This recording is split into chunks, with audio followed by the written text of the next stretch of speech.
काजल की सास रमा बहुत ज्यादा बड़बोली थी। पोता पोती होने के बाद भी रमा अपने आप को दादी मानने को तैयार नहीं थी। जब भी रमा कहीं आती जाती तो ऐसे तैयार होती मानो कोई 16 साल की लड़की हो। पीठ पीछे तो सब हंसते थे पर मुंह पर झूठी तारीफ करते थे। ऐसे कुछ भी कहो रमा, तुम आज भी सुंदरता में पूरे मोहल्ले की लड़कियों को फेल करती हो। बिल्कुल सही कहा शीला तूने। रमा, हम तो अब बूढ़ी दिखाई देती हैं, पर तुम्हारे काले बाल या मेकअप तुम्हारी उम्र को छिपा देते हैं। सहेलियों की बात सुनकर रमा ऐसे शर्मा जाती थी जैसे कोई नई नवेली दुल्हन हो। अरे थैंक यू। वैसे इस बार मैंने भूरा रंग करवाना था बालों में, पर सैलून वाले ने गलती से काला रंग कर दिया। अच्छा मैं चलती हूँ। रमा के जाते ही दोनों पड़ोसन हंस पड़ी। धीरे धीरे अपनी झूठी प्रशंसा सुनकर रमा में घमंड आने लगा। अब वो खुद को और भी जवान और कम उम्र की समझने लगी। दादी आइसक्रीम खानी है। दादी सुनो। अरे कौन दादी? किसकी दादी? ये आपका पोता है आंटी? नहीं लग रहा ना, लगेगा भी कैसे? मैं कहीं से भी दादी लगती हूँ? देखो नहीं ना, तभी तो तुम्हें बोल रही थी मुझे आंटी मत बोलो। मैं तो लगभग तुम्हारी उम्र की हूँ। एक सेकंड में जरा अपने पोते को आइसक्रीम लेकर दे दूँ, फिर तुमसे आगे जिम की बात करती हूँ। मुझे बताना हाँ कौन से जिम जाती हो, मैं कल से ही आ जाऊंगी। रमा अपने पोते को आइसक्रीम खरीद कर देने लगी और वो लड़की वहाँ से 9 2 11 हो गई। अरे लड़की कहाँ गई? मैं तो उससे जिम का पता पूछ रही थी। अगले दिन से रमा ने जिम जाना शुरू कर दिया। अब तो रमा का घमंड और भी बढ़ गया। बहू मेरा जूस बनाए क्या? जी माँ जी, ये रहा आपका जूस। माँ जी जिम में थकावट तो नहीं हुई ना? थकावट क्यों होगी? मैं कोई बूढ़ी हो गई हूँ जो मुझे थकावट होगी? अरे मैं कितनी सुंदर और जवान लगती हूँ। तुम तो अभी से इतनी उम्र वाली लगने लगी हो बहू। अगर मैं तुम्हारे साथ खड़ी हो जाऊँ तो कोई भी मुझे तुम्हारी सास नहीं कहेगा, सब कहेंगे तुम्हारी छोटी बहन लगती हूँ मैं। रमा कुछ ज्यादा नहीं हो गया ऐसा? हर बात में तुम यही कहती हो कि तुम बूढ़ी नहीं हो जवान हो। ये सब कहने की क्या जरूरत होती है? ऐसे तुम बार बार अपने आप को छोटी बताओगी तो क्या आगे सलोनी की शादी में दिक्कत नहीं आएगी? सलोनी की शादी से मेरी इस बात का क्या जोड़? जोड़ है रमा। सलोनी को देखने के लिए जब लड़के वाले आए थे तुमने सलोनी की प्रशंसा करने की जगह अपनी प्रशंसा ज्यादा की। तुम बार बार लड़के वालों को यही कह रही थी कि तुम्हारी उम्र कम है, तुम्हारी उम्र अभी सास बनने वाली नहीं है। बताओ क्या ये सब सही है? पोते पोतियों वाली हो गई हो, इस बात को स्वीकार कर लो। तुम्हारे पोते पोती तुम्हें दादी कहते हैं तो तुम्हें बुरा लगता है, मुझे सब पता है। अरे रमा, उम्र हमारे जीवन का सत्य है जो बढ़नी ही है, उसे बढ़ने से कोई रोक नहीं सकता। इसलिए सत्य को अपना लो और बढ़ती उम्र के साथ समझौता कर लो। रमा ने अपने आप को शीशे में देखा तो उसे महसूस हुआ कि सचमुच अब उसकी उम्र 60 साल की हो गई है। अब रमा को अपनी बढ़ती उम्र से डर लगने लगा। एक दिन रमा बाजार गई तो काफी देर तक नहीं लौटी। काजल को चिंता होने लगी। हेलो सुधीर जी, माँ जी सुबह से घर पर नहीं है, आपको कुछ बता कर गई थी? पापा जी को भी नहीं पता कि कहाँ गई हैं। मुझे उनकी चिंता हो रही है।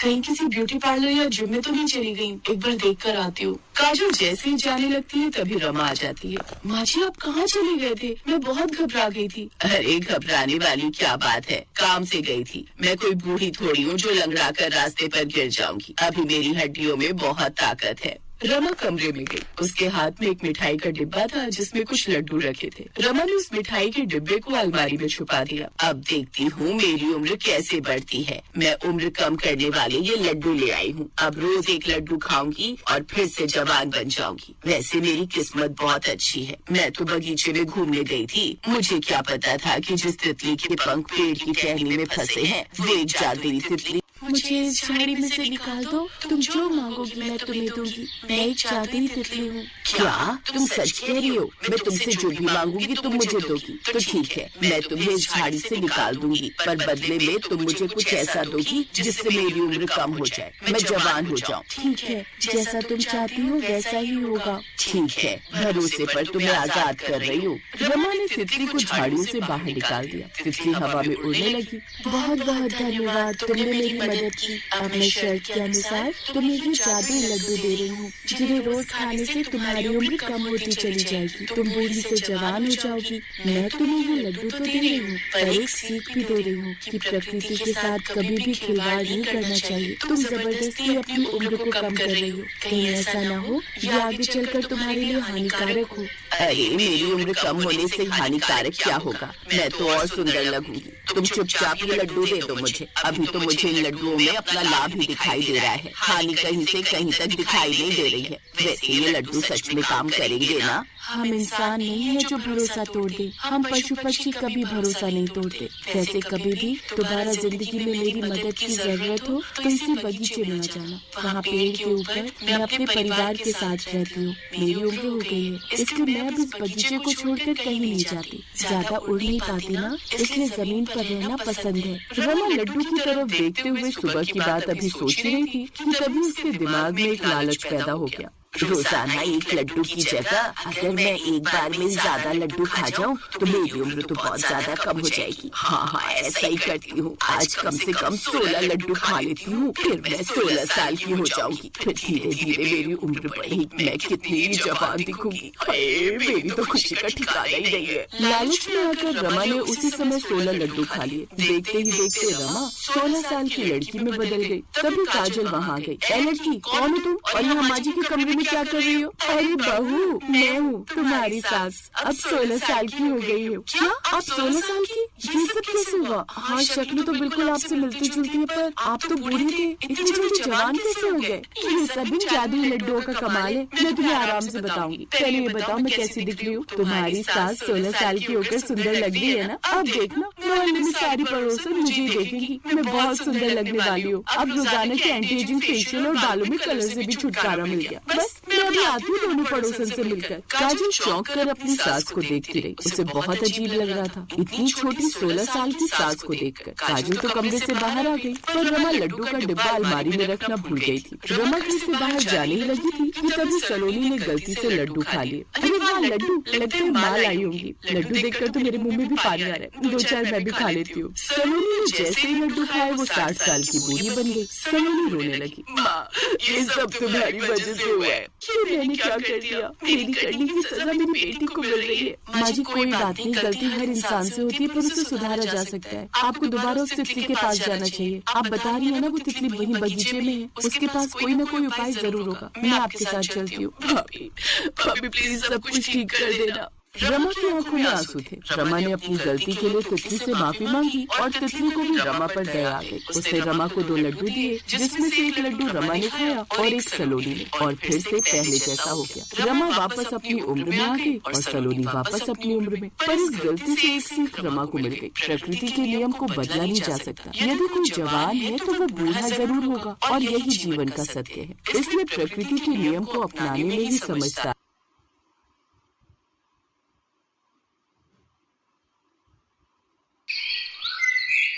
राहुल और प्रीति आज एक रेस्टोरेंट में मिलने वाले थे।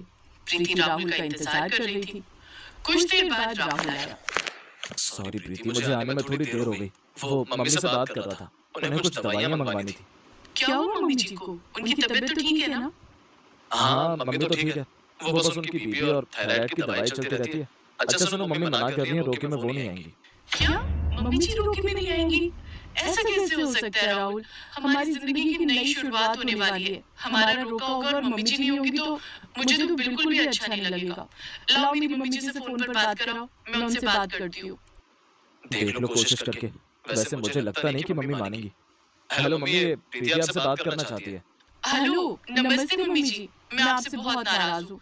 मैंने तो आपको मम्मी भी बोल दिया है, पर आपने मुझे शायद अपनी बहू नहीं माना, इसीलिए तो आप मुझसे मिलने नहीं आ रहे हो। आपने तो सिर्फ मेरी फोटो देखी है, रियल में तो मैंने आपको नहीं देखा, और आपने मुझे नहीं देखा। मम्मी जी मुझे राहुल कह रहे हैं कि आप आ ही नहीं रहे हो।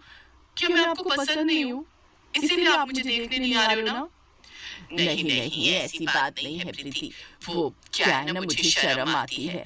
मैं ना बहुत भारी भरकम हूँ, कहीं कोई मेरा मोटापा देखकर मजाक न उड़ाए, इसलिए मैं बहुत कम बाहर आती जाती हूँ। शरीर भारी है ना, ज्यादा चला भी नहीं जाता। प्रीति अपनी होने वाली सास की सारी बातें सुन रही थी।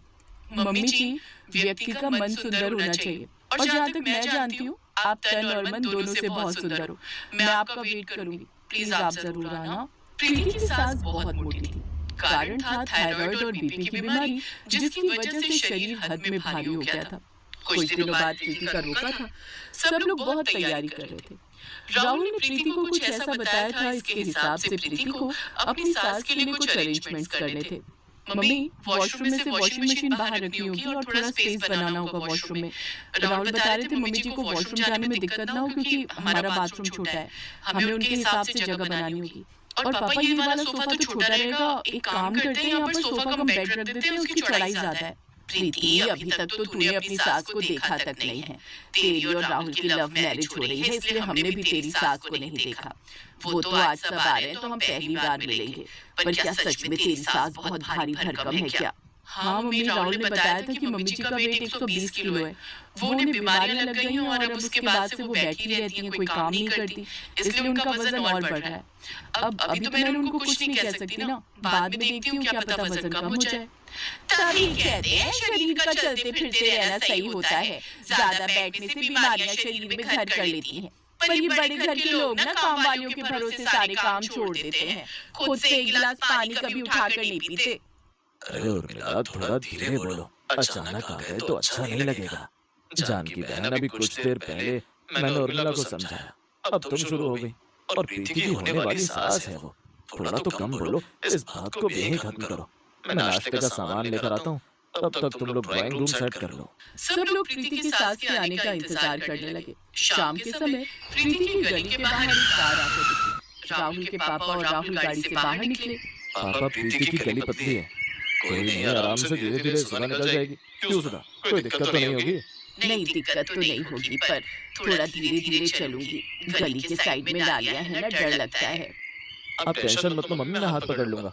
राहुल की मम्मी गाड़ी से बाहर निकली। सचमुच उनका शरीर बहुत भारी था, हद से ज्यादा पेट निकला हुआ, शरीर भारी भरकम, मानो शरीर ने चलना ही छोड़ दिया हो। तभी कहता हूँ सुधा थोड़ा बहुत चला करो, तुम होगी एक जगह पर बैठ जाती हो, सारे काम तुम नौकर नौकरानियों से करवाती हो, तभी तो शरीर खराब हो गया। मैं इसलिए नहीं आ रही थी, वो तो प्रीति ने मुझे जोर दिया इसलिए मैं घर से निकल आई। मुझे पता था मैं थोड़ा सा भी घर से बाहर निकलने की कोशिश करूंगी और मुझे परेशानी होगी तो तुम मुझे ताने दोगे।